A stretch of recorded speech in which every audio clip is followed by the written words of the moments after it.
Pode dar um aleluia? Eu queria chamar meu pastor, amigo de novo, amigo, pode se assentar, amigo de novo.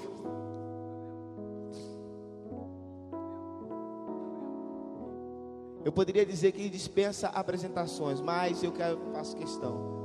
Sou pastor Alessandro Silva, da PIB Rancho Novo, líder do ministério Impacto, não é isso?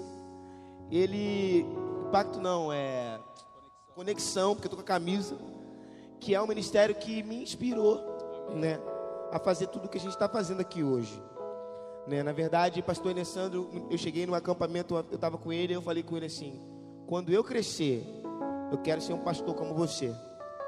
Então eu queria que vocês recebessem com muito carinho, né, o esposo da Monique aqui e cuidassem dele nessa manhã, amém? Aplauda ao Senhor.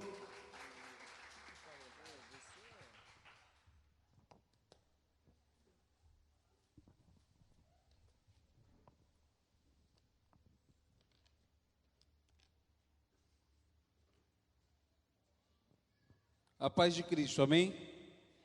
Gente, olha, que alegria de verdade poder participar desse momento com vocês, na boa. Não é papo de pregador, não. É uma alegria mesmo. Quando a Priscila estava ministrando aqui, eu lembro, Fael, eu comecei a lembrar do nosso primeiro evento, assim, de juventude lá, cara. Muito desafiador. Dava ruim em tudo. Aí, eu estava na tensão, sabe? Mas eu fiquei na completa dependência de Deus. Mas como Deus se manifestou naquele evento? Nosso primeiro acampamento. Tinha um pouco de jovens, eu estava começando o ministério com juventude. E eu chorei muito, copiosamente, nesse evento, cara. Porque Deus ministrou muito ao meu coração. Tudo aquilo que a gente tinha organizado, Fael, todo o controle que a gente tinha, me parece que Deus amassou tudo, jogou no lixo e disse assim: eu é que tenho o controle de tudo. Mas foi um mover de Deus muito grande, cara. E aí, eu saí, né, nós dormimos em Tinguá, temos uma casa lá, eu vim para cá hoje pela manhã e tal. E eu cheguei, eu falei: caramba, cara, que prova. E eu comecei a rir lá dentro, porque eu lembrei das dificuldades do nosso primeiro evento e tal. E eu quero dizer uma coisa para vocês: olha, aproveitem esse momento aqui, porque talvez amanhã, à noite ou depois, vá ter aqui tantas pessoas que vocês vão perder esse momento aqui, cara. É sério, gente, eu sinto saudade de quando a gente fazia aquele evento com um pouquinho de jovem lá e tal. Hoje é tudo muito grande, o desafio é maior, a estrutura do sítio tem que ser maior, do evento e tal. E eu comecei a ser ministrado por Deus ali, eu falei assim: Senhor, obrigado por poder cultuar ao Senhor junto com os meus irmãos aqui. Sabe, algo na simplicidade, mas com o coração completamente aberto e sabendo que Deus está recebendo a nossa adoração, amém? O mais importante é você saber que Deus está recebendo a sua adoração. O resto é resto, velho. Na boa, deixa passar. Porque você corre um risco muito grande de cair no ativismo. Hoje eu chego na igreja, eu largo minha esposa, não, tem que fazer isso, tem que resolver isso, tem que resolver. Sabe o que isso é? Ativismo.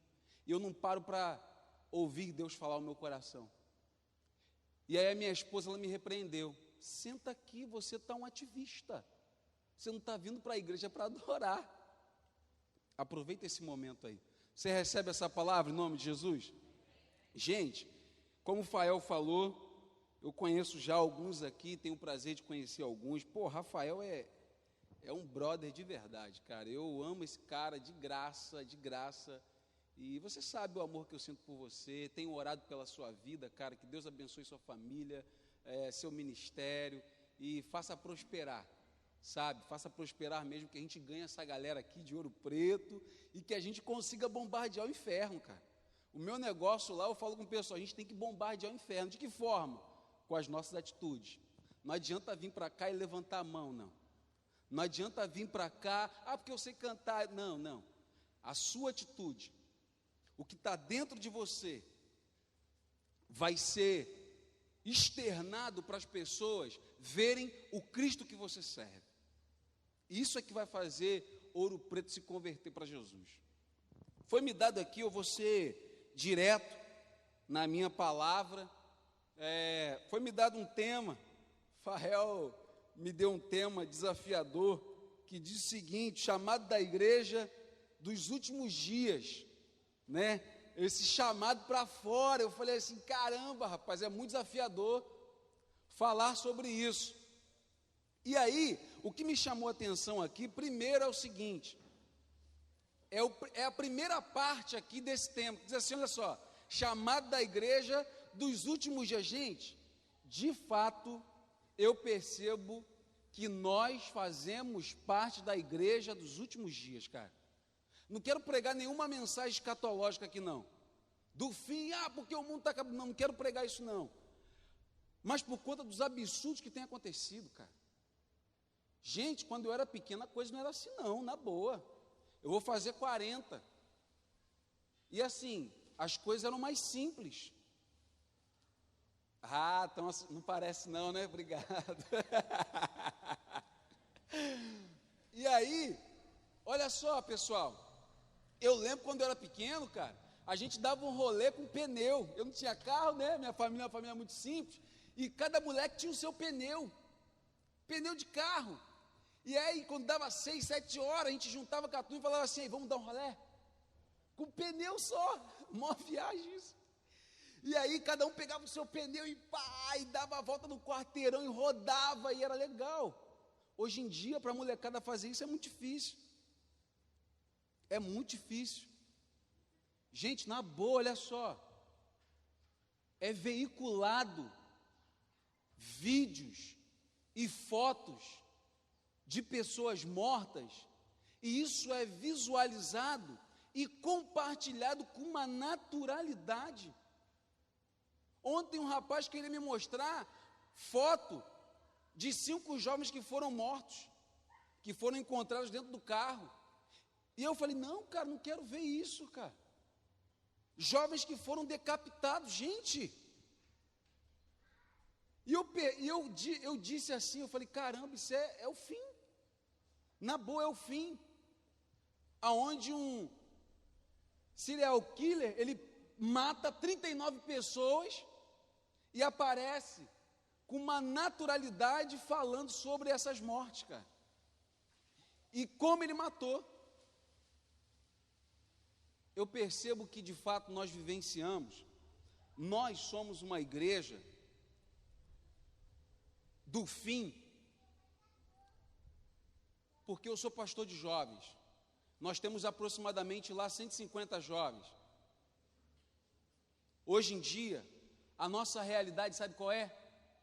De 80% de jovens cristãos que têm uma vida sexual antes do casamento, cara.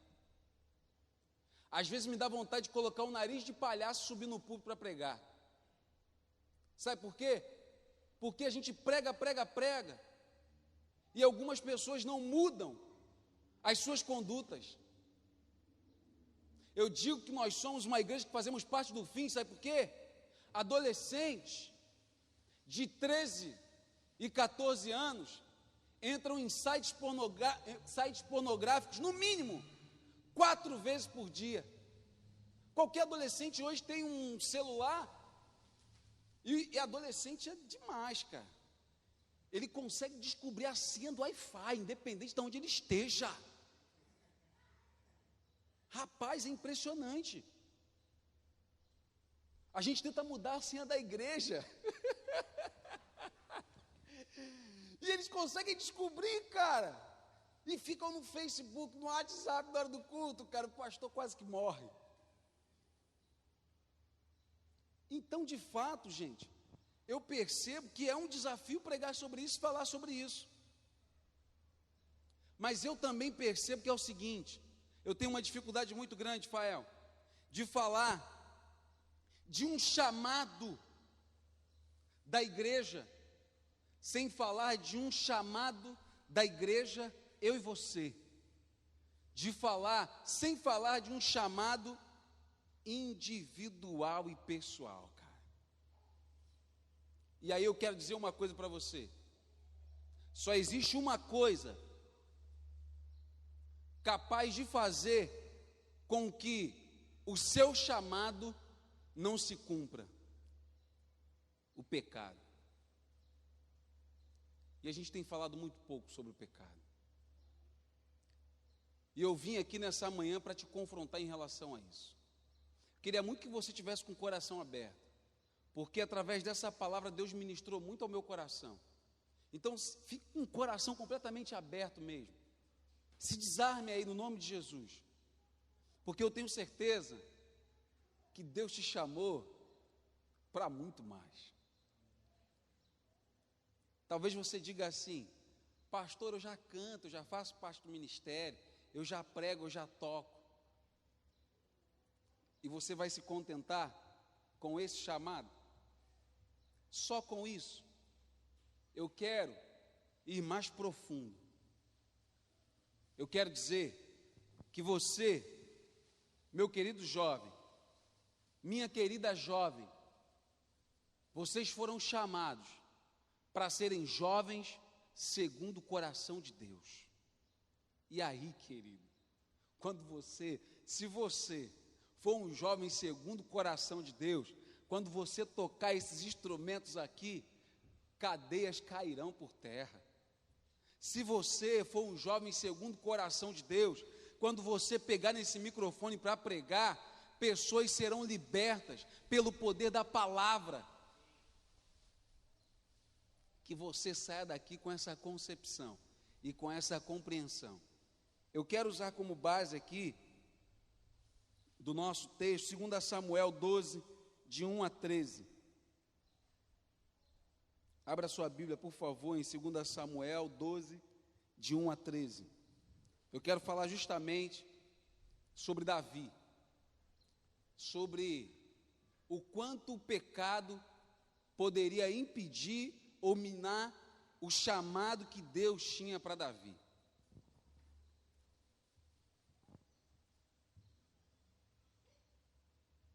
Amém?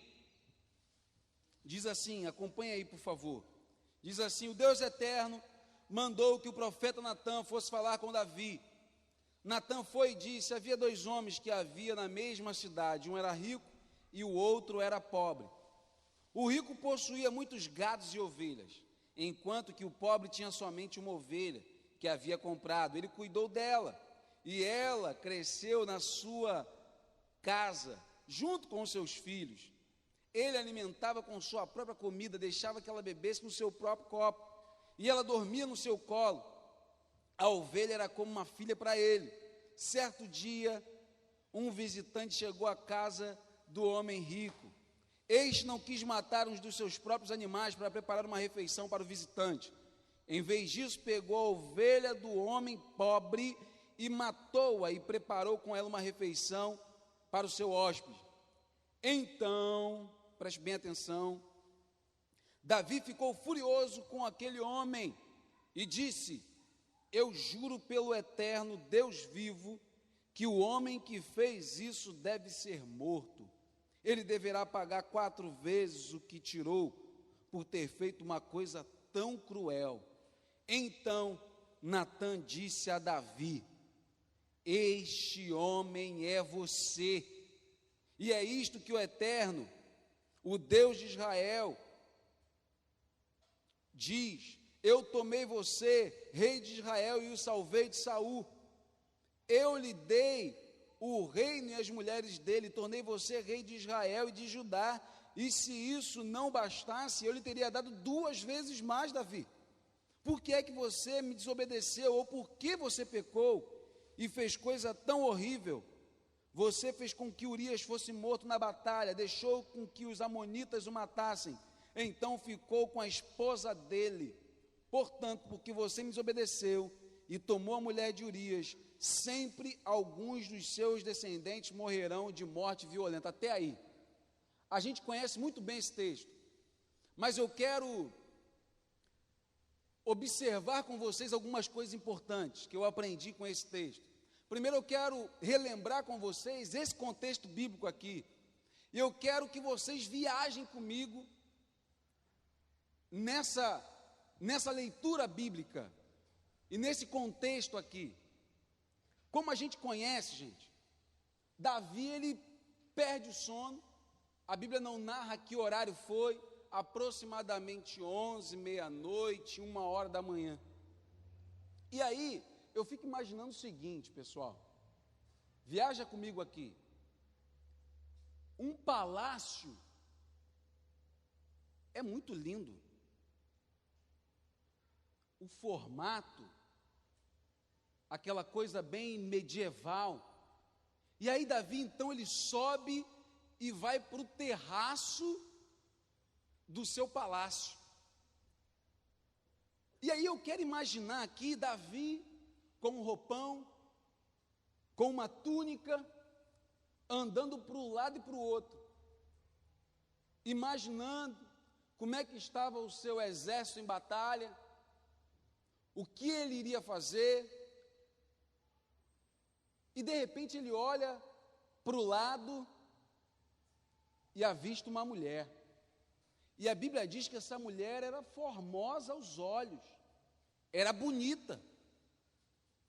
E então Davi, eu quero crer que por alguns instantes ele olha, se sente atraído por essa imagem, mas sabe que é errado e desvia o seu olhar. E aí eu estou conjecturando aqui. E ele começa a tentar pensar em outras coisas, mas aquela imagem começa a poluir o seu imaginário, e ele começa a dar vazão àquela imagem, olha de novo. E aí ele começa a fixar o seu olhar por uma mulher formosa, bonita, atraente aos olhos, se banhando. E aí então ele a cobiça, a deseja e a possui. Interessante que depois de cometer o pecado, a Bíblia narra esse episódio como pecado duplo, porque a gente vai perceber que além de Davi possuir uma mulher que não era sua, ele mata o seu marido. E aí então, ele dorme,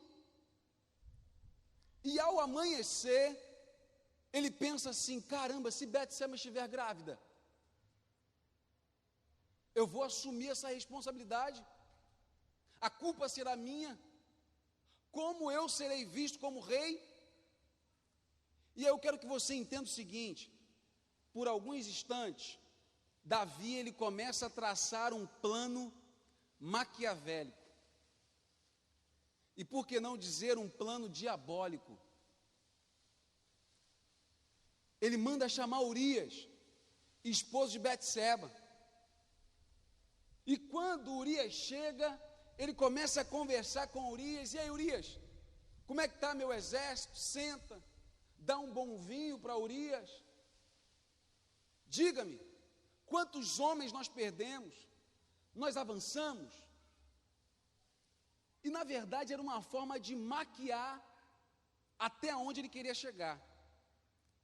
E aí, por fim, ele diz assim: Urias, vai para casa, rapaz. Você é um bom soldado. Você merece ter um momento de descanso. Vai aproveitar bons momentos com a sua esposa, cara. E olhem a decisão e a iniciativa de Urias. Ele diz assim: não, rei, eu não posso fazer isso. Seria injusto da minha parte, os meus homens estão em batalha, sofrendo, alguns sem água,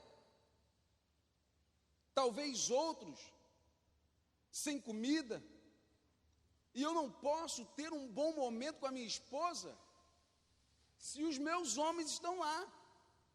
Só que por fim, Davi, como rei, ele determina, ele decreta, diz assim: Urias, vai para casa, eu estou mandando. E aí, interessante, preste bem atenção aqui, que Urias sai do palácio, Davi vai se repousar, vai dormir, vai descansar, e por fim, à noite ele deve ter pensado assim: caramba, o meu plano deu certo, o meu plano maquiavélico deu certo. Sabe o que é isso? É tentar empurrar a sujeira que existe em nós para debaixo do tapete. E ó, deixa eu falar uma coisa para vocês, nós somos bons em fazer isso, em maquiar aquilo de errado que há em nós, em esconder os nossos pecados, para que ninguém veja.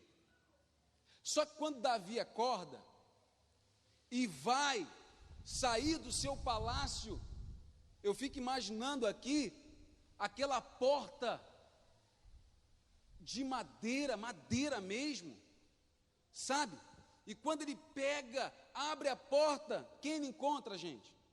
Urias, deitado na porta do seu palácio. Mas olha, Davi, ele fica de uma forma, mas ele fica tão irado que ele diz assim: olha, manda matar Urias, coloque Urias de frente de batalha, porque Urias tem que morrer. Sabe o que me chama a atenção aqui, gente? É que um homem, segundo o coração de Deus, ele traça e maquina um plano diabólico. Quando eu pesquisei, li e me aprofundei sobre Davi, eu fiquei com raiva de Davi, porque até então eu conhecia Davi como aquele cara que tinha matado o gigante Golias, como aquele cara que tinha matado ursos e leões, como aquele cara que foi escolhido por Jessé para ser rei, como aquele menino que disse para Golias: olha, você vem a mim com lança, espada e escudo, porém eu vou a ti em nome do Senhor dos Exércitos.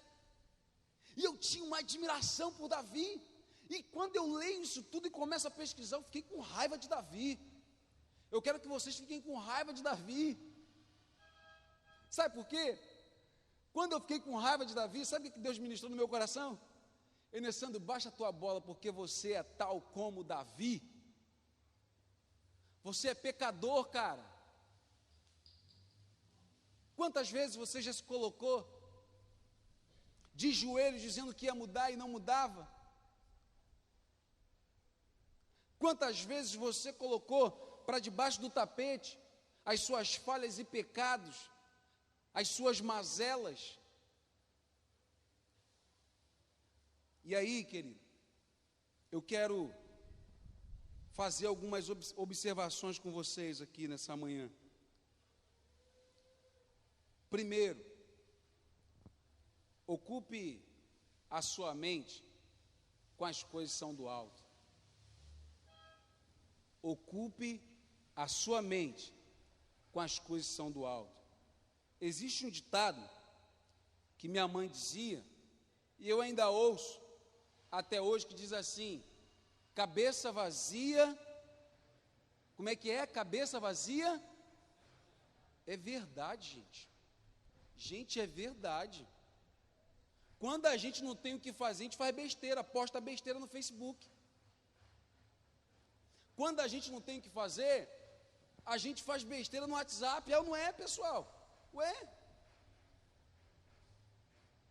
Quando a gente faz besteira, a gente fala do outro o que não tem que falar. E isso acaba impedindo com que o seu chamado se cumpra na totalidade.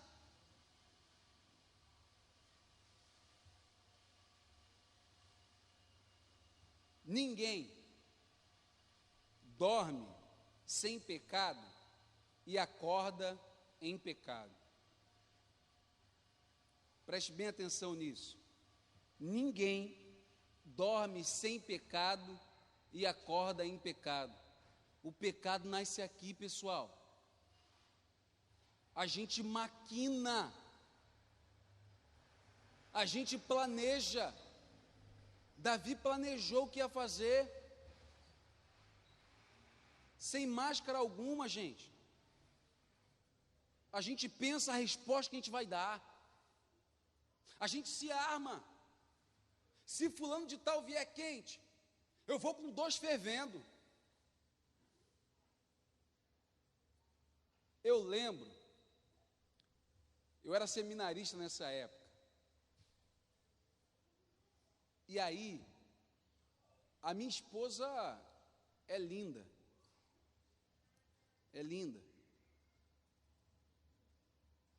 e aí, eu saía do seminário,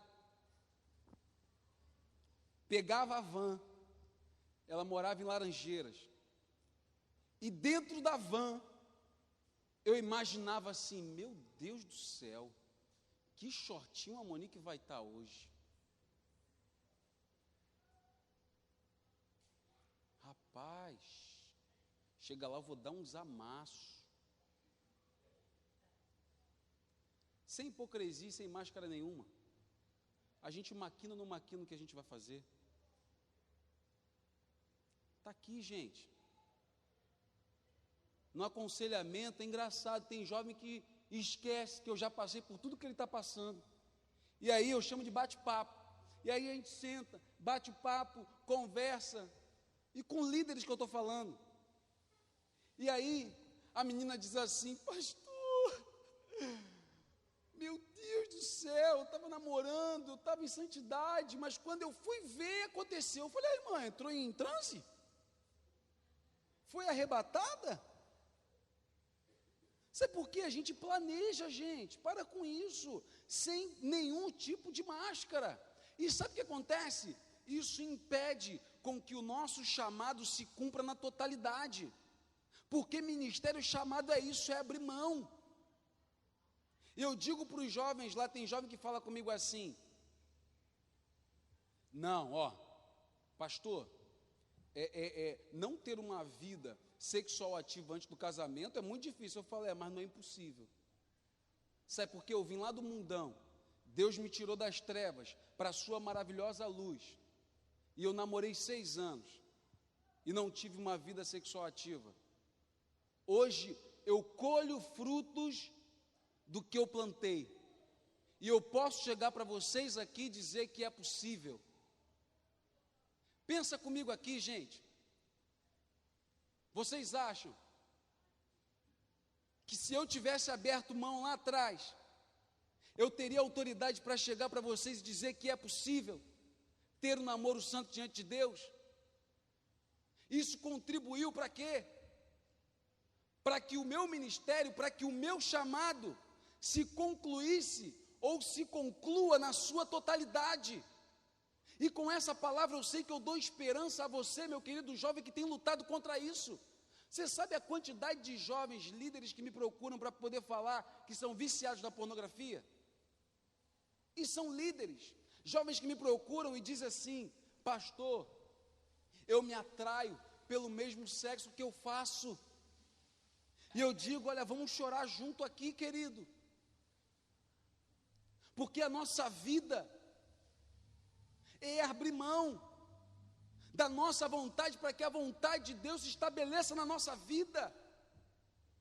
Eu estou falando com jovens líderes, ministros de louvor, ministros de pequeno grupo.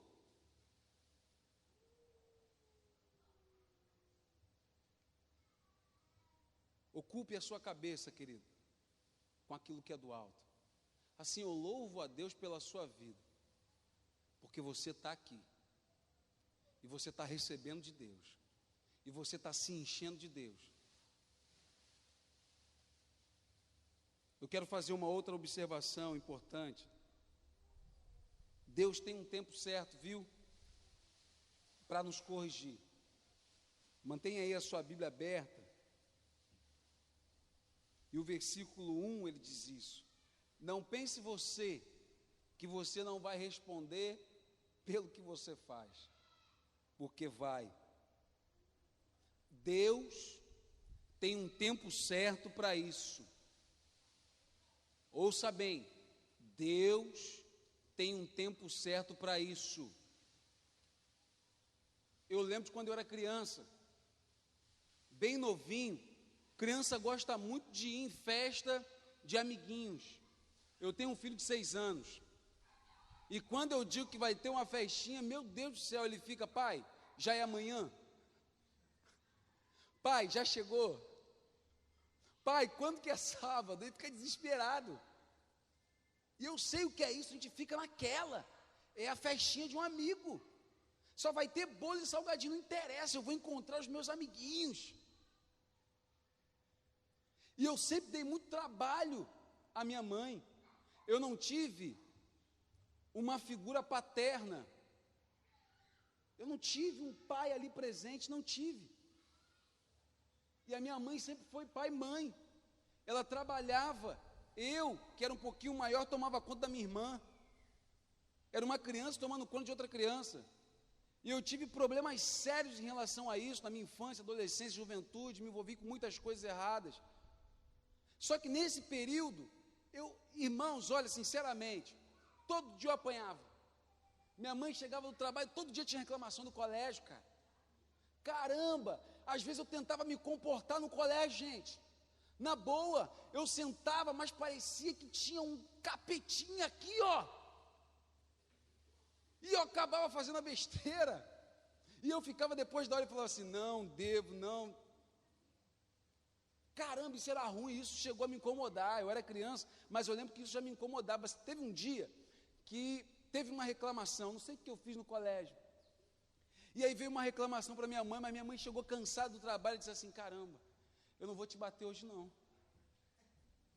Caramba, deu pena da minha mãe. Só que aquela sensação, caramba, me dei bem. Não apanhei, porque a minha mãe quando pegava pesado. Às vezes a gente, e falava muito. Às vezes a gente prefere que a mãe dê um tapa, né? Que a mãe fala, tá bom, me bate, mãe. Caramba. Sabe por quê? Ela te ama. Não existe ninguém que te ame mais do que os seus pais, saiba disso. Então, nesse dia minha mãe falou assim: não vou te bater não, cara. Estou cansada. Minha mãe empregada doméstica, gente. Trabalhava em casa grande, limpando tudo. Coitada. E eu com aquela sensação, me dei bem. Só que tinha uma festinha para vir. Aquela festinha.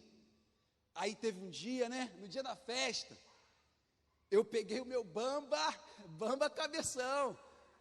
Eu usei bamba. Vocês não sabem o que é isso. Tem gente que não sabe. Bamba. Botei a minha roupa, peguei a escovinha de roupa para pentear o cabelo. E aí, eu estou saindo para a festa, porque era na mesma rua, pertinho. Aí minha mãe disse assim: vai aonde? Eu falei: mãe, vou para a festa. Ela: não vai não, não vai não, não vai não, não vai. Gente, aquilo ali me subiu. Eu falei: mãe, saí batendo o pé. Sabe o que é isso? No tempo certo ela me corrigiu. Você sabia que Deus é assim com a gente? No tempo oportuno Ele vai nos corrigir. Não pense você que não vai responder pelo que você faz. Você tem um chamado ministerial. Você não precisa fazer o que todo mundo faz. Você é diferente. Você não é qualquer um, por isso que você não pode fazer qualquer coisa. Então você vai responder diante de Deus pelo que você faz. Quando isso acontece, a gente tem a plena consciência que para cada ação tem uma reação. Interessante, gente, que Natã chega para repreender Davi e conta uma história. Olha o que vem dizendo no versículo do 1 ao 4. Olha a historinha que ele conta. Ó rei, havia 2 homens, um que tinha uma ovelhinha, e o outro tinha ovelha, gado, pato, vaca, porco e por aí vai. Só que o homem pobre, que só tinha aquela ovelhinha, ele tem a sua ovelha apanhada pelo homem rico, E o homem rico faz uma refeição para o seu hóspede. E essa ovelhinha do homem pobre dormia com ele, comia no seu prato, bebia no seu copo. Gente, qual é a ovelha que bebe no copo do dono? O que me parece é que Natã, ele tenta dramatizar a história.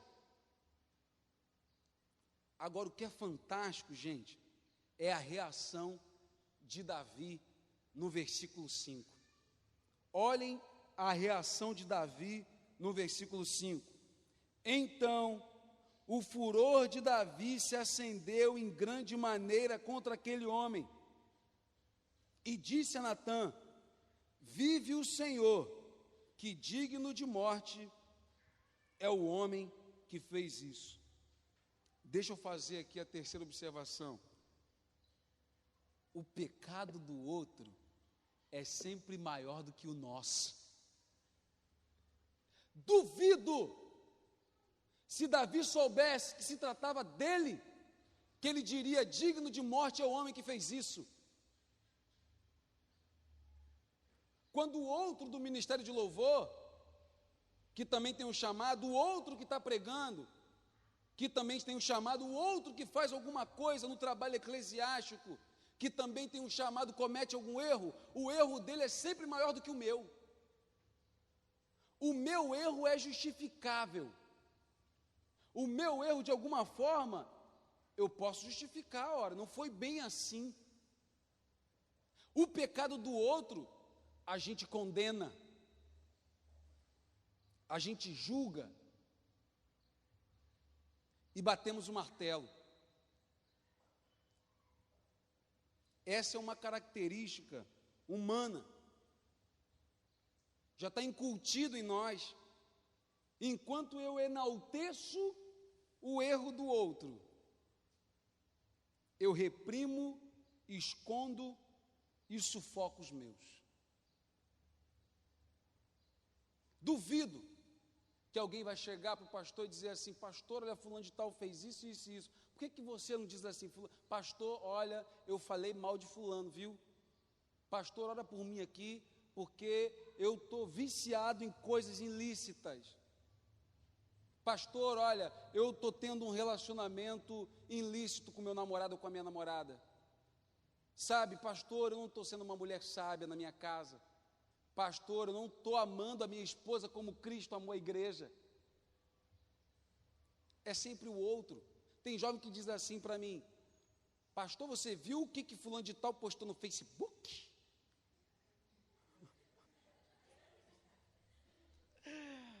Ai, meu Deus do céu, rapaz. Eu digo: você já orou por ele? Você já orou por ela? Caramba. É sempre o outro. Quando a gente para conversar, eu estava conversando com duas líderes. Sabe aqueles dois líderes que você não pode perder? Quem é líder e assume o ministério sabe que existem pessoas que são ali junto com a gente. Só que tinha duas líderes lá que ficaram sem se falar, fizeram fofoca uma com a outra. Não, pastor, porque ela me disse isso. Aí a outra: não, porque... Aí eu chamei as duas. Falei: mas diz, o que está acontecendo? Aí ela falou. Falei: ó, você está errado. O que está acontecendo? Você está errado. E eu falei: vocês precisam se ajeitar. Porque se vocês não se ajeitarem, não precisa trabalhar no ministério comigo. Não porque eu não queira, porque vocês são importantes. Sabe por quê? Porque Deus não aceita a oferta contaminada, gente. O que adianta vocês me ajudarem, fazendo fofoca uma da outra, intriga e por aí vai? Vocês acham que Deus vai receber essa oferta de vocês? E elas se ajeitaram lá. É sempre o outro. O que há em mim que dificulta o cumprimento do chamado de Deus na minha vida? O que há em você, querido, que dificulta o chamado que Ele tem para você? Esse chamado vai se cumprir hoje, nessa conferência, no nome de Jesus, porque aquilo que existe dentro de você, que precisa ser colocado diante do Senhor, vai ser colocado, amém? Vai ser colocado. Eu creio nessa palavra, gente. E é interessante quando você começa a ver quem era Natã. Natã era um profeta. Davi poderia ter outro profeta. Mas por que Natã, ele tem autoridade para chegar diante do rei e falar isso? Talvez você fique muito limitado a quem você é. Eu era alguém que tinha dificuldade de lidar com quem eu era, quem eu tinha sido. Eu fui um jovem, uma criança, um adolescente, um jovem, sem referências e bases familiares. Isso trouxe para mim um problema muito grande, como o complexo de inferioridade. Você imagina eu, um jovem, que veio das drogas, cheio de complexo de inferioridade, cheio de mazelas, e de repente tem a oportunidade de pregar numa igreja com 800 pessoas, e na minha igreja tem de tudo, tem todos os profissionais, pessoas com poder aquisitivo muito maior do que o meu, com um grau de instrução muito maior do que o meu. E eu perguntei para Deus, eu falei, Senhor, o que eu vou falar, o que eu vou fazer? Sabe o que Deus ministrou no meu coração? Você vai falar, Alessandro, daquilo que você vive. Você precisa viver, querido, porque a sua vivência vai falar por si só. O que você vive vai resplandecer a luz de Cristo. Não importa se você canta bem ou mal, toca bem ou mal, não importa. Gente, deixa eu contar um testemunho para vocês aqui. A minha madrinha, ela foi de tudo, todo tipo de segmento religioso. E aí eu me converti. E eu falei assim, caramba, o que eu vou falar para minha madrinha? Era um jovem que tinha acabado de me converter. E aí eu peguei o ônibus, fui visitar minha madrinha. Antes, eu tinha falado com Deus, Senhor, vá na frente, Pai. Eu não tinha muito para dizer, não tinha conhecimento bíblico. E quando eu cheguei na casa dela, gente, eu falei assim, madrinha, eu entreguei a minha vida para Jesus. Ela começou a chorar e diz assim, eu estou vendo. Sabe, é o que a gente vive, gente. Ou a gente vive na totalidade o Evangelho, ou a gente não vive, porque a gente não vai vivenciar o chamado que Deus tem para nós em sua totalidade. Essa característica de enaltecer o erro do outro é desde o princípio. Adão e Eva, lembram? Deus havia criado um lugar muito especial. Deus havia feito o homem, e da costela do homem ele faz uma auxiliadora, uma ajudadora. E aí naquele processo de desobediência a Deus, o homem vai e peca. Só que quando Deus vai visitá-los, lembram o que Adão disse? Quando Deus vai visitar, Deus diz assim, Adão, o que está acontecendo aí? Por que vocês estão se escondendo de mim? E aí Deus identifica que eles haviam pecado. Olha o pecado aí. E aí o que Adão diz? Foi a mulher que tu me deste. Adão coloca a culpa no outro. Essa é uma característica humana, e a gente precisa trabalhar isso dentro de nós. Enquanto a gente fica justificando ou transferindo os nossos erros, eles não são resolvidos. Existem pessoas com problemas gravíssimos, e sobretudo problemas espirituais, mas não admitem que eles existem. Depois de contar a história, eu estou terminando, Veja o que Natan diz no versículo 7. Isso é fantástico, gente. Esse texto aqui é impressionante. Natan diz assim: então disse Natan a Davi: tu és este homem. Meu Deus do céu. Imagina a cena comigo aí, pelo amor de Deus. Quando Natan conta a história do homem rico, homem pobre, Davi fica furioso, digno de morte. Aí Natan está bem olhando. E aí daqui a pouco, quando Davi para e diz assim: tu és este homem. Sabe o que acontece aqui? Davi fica completamente sem chão. O mundo parece que estava desabando sobre Davi. Do fundo do meu coração, sabe qual é a minha oração agora? É que você fique completamente sem chão. Completamente. Que Deus traga à sua memória tudo aquilo que você precisa colocar diante dele. Não para a sua condenação, mas para que seu chamado se cumpra em sua totalidade. Para que você tenha vida com Deus. Para a edificação da sua fé.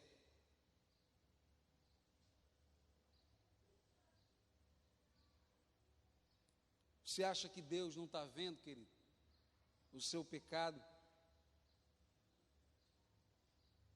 Você acha que Deus não vê aquilo que você vê? Pensa aí.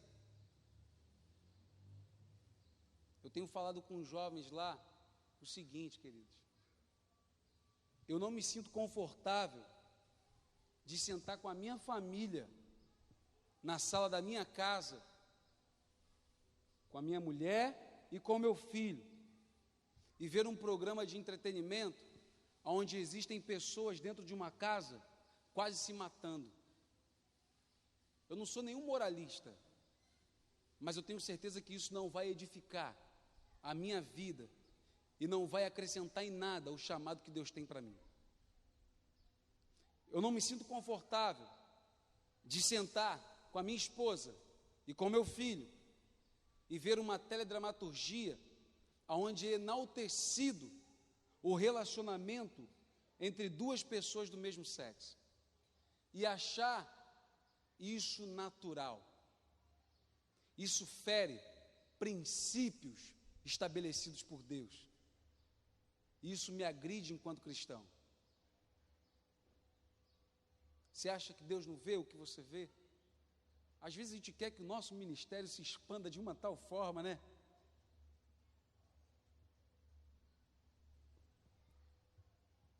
Você acha que Deus não vê o que você faz? Aonde você vai? A Bíblia diz em Provérbios 15, 3: os olhos do Senhor estão em toda parte, contemplando os bons e os maus. Às vezes, nós caímos na ingenuidade de achar que Deus não está vendo aquilo que nós estamos fazendo. Eu lembro de quando eu era criança, mais uma história de quando eu era criança, meu Deus. A minha mãe dizia assim: Enessandro, não faça isso porque papai do céu está vendo. E aí, na minha mente infantil, imatura, eu dizia: caramba, mas papai está no céu. Para papai do céu não ver o que eu estou fazendo, eu vou ficar no lugar coberto. Então eu vou fazer tudo aquilo de errado em um lugar coberto, porque papai do céu não vai ver. Às vezes, nós temos uma mente imatura e ingênua de achar que Deus não está vendo aquilo de errado que estamos fazendo.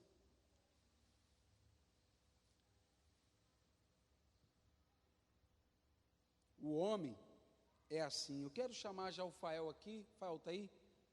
Queria que ele me ajudasse encerrando esse momento. E eu quero fazer a última observação aqui com você. Saiba de uma coisa, querido: outras pessoas acabam sofrendo com os seus erros, com os seus pecados. Olha o que vem dizendo o versículo 10: Olha o que Deus diz para Davi, por intermédio de Natã: não se apartará a espada jamais da tua casa, também o filho que te nasceu certamente morrerá. Querido, espada quer dizer morte, morte de sonhos. Quantas meninas que não podem mais sonhar, porque talvez tiveram uma gravidez indesejada na adolescência. Quantos jovens já não podem mais sonhar porque não estão mais aqui? Morte física. Quantos jovens fora da igreja? Morte espiritual. O pecado, saiba disso, gera morte. Sabe o que acontece com Davi? Olha o caos que acontece com Davi por conta do seu pecado. O filho que Betseba estava esperando morreu. Amá, ou Tamar, filha de Davi, uma menina dócil, uma jovem dócil, só que Amon, seu irmão, era apaixonado por Tamar. E Amon, ele possui a sua irmã e a tem como mulher. Absalão, filho de Davi, fica indignado com tudo isso, porque o pai não faz absolutamente nada, e mata Amon. Depois que ele mata Amon, ele foge. Depois de 3 anos ele volta, querendo tomar o reinado do pai. E um dos soldados de Davi mata Absalão, a ponto de Davi olhar para o seu filho morto, estirado, e dizer: Absalão, Absalão, meu filho amado. Tudo isso por conta do pecado e desobediência de Davi. Outras pessoas acabam sofrendo com os seus erros e pecados. Quantas mães me procuram hoje, gente, e dizem assim: pastor, me ajuda, porque o meu filho está nas drogas, e eu não sei o que fazer. E ver aquela mulher sendo consumida dia após dia pela tristeza de ver o seu filho nas drogas. Deixa eu fazer uma pergunta para você aqui, querido. Quantas pessoas mais precisarão sofrer? Eu quero justamente, nesse momento, te convidar a colocar todas as suas deficiências, as suas transgressões, os seus pecados diante de Deus. E deixa eu falar algo aqui importantíssimo. Davi, ele é considerado um homem segundo o coração de Deus. Sabe por quê? No versículo 13, ele diz assim para Natã: pequei contra o Senhor. Pequei contra o Senhor.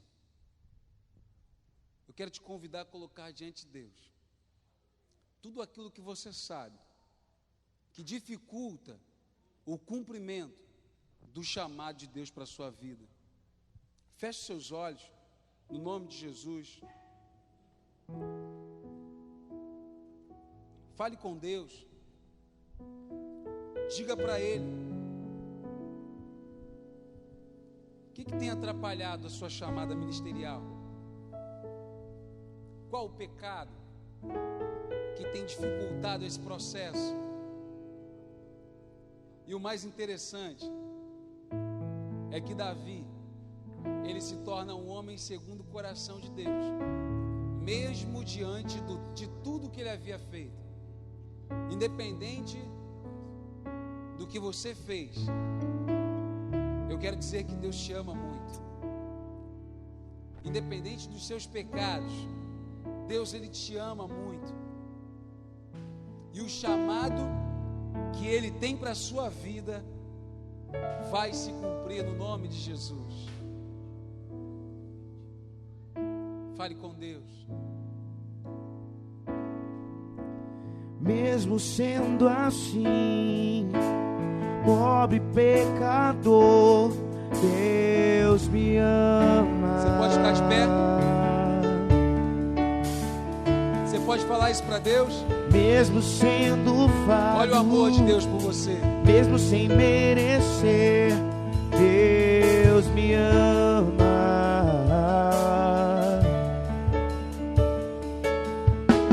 Se estou forte, se sou de pé, Deus me ama. Mas se estou fraco e se estou caído, Ele não deixa de me amar. Sem o seu amor, sem o seu perdão, o que seria de mim? Deus me amou tanto que entregou seu filho para morrer em meu lugar. Pega a sua voz e gritarei. Deus me ama e o seu amor é tão grande, incondicional. Deus me ama e Ele está sempre de braços abertos pra mim. Deus me ama e o seu amor é tão grande, incondicional. Deus me ama e Ele está sempre de braços abertos pra mim. Eu quero te convidar a fechar os olhos agora.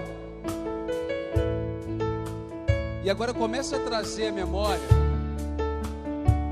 todas as transgressões, erros e pecados que você precisa colocar diante de Deus. Perceba o amor dele por você. E mesmo tendo feito tantas coisas, ainda assim, Ele te ama. Eu quero muito orar por você. Eu quero muito orar com você. E se você quiser orar comigo, dizendo para Deus assim: Senhor, pequei contra ti. Eu quero te convidar a colocar a mão no seu coração. E nós vamos fazer essa oração juntos. E após essa oração, eu tenho certeza que toda a cadeia de Satanás, tudo aquilo que impede a sua chamada ministerial, vai ser jogado por terra. E vai haver uma liberação espiritual sobre a tua vida. Pessoas irão se converter. Pessoas irão ser transformadas e impactadas pelo que você está vivendo.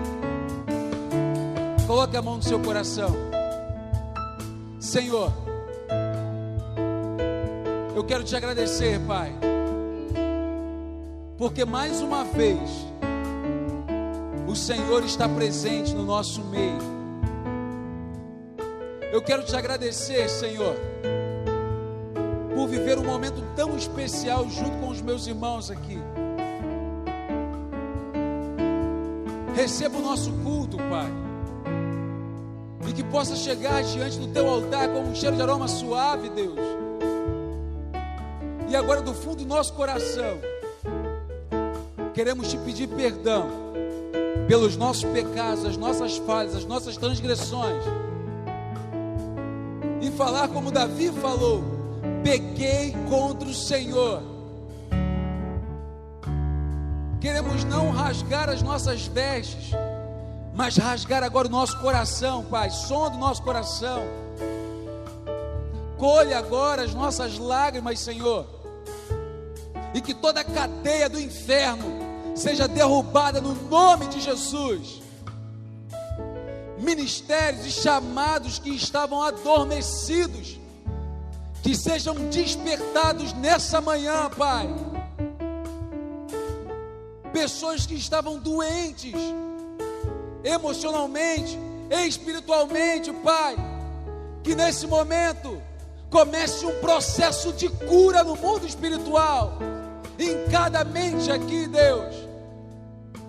Oh, Pai, que depois dessa conferência, esse lugar não seja o mesmo, Deus, mas que haja a Tua presença aqui, Deus.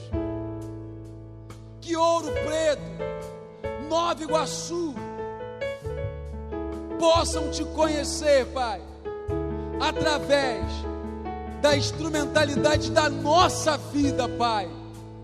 Por isso, queremos dizer que estamos aqui para que o Senhor nos use, Pai, da forma que o Senhor quiser, e tire de nós tudo aquilo que precisa ser retirado, Pai, porque queremos Te servir mais e melhor, porque reconhecemos o Teu amor por cada um de nós, e é por isso que cantamos e dizemos que o Senhor nos ama, Pai, no nome de Jesus.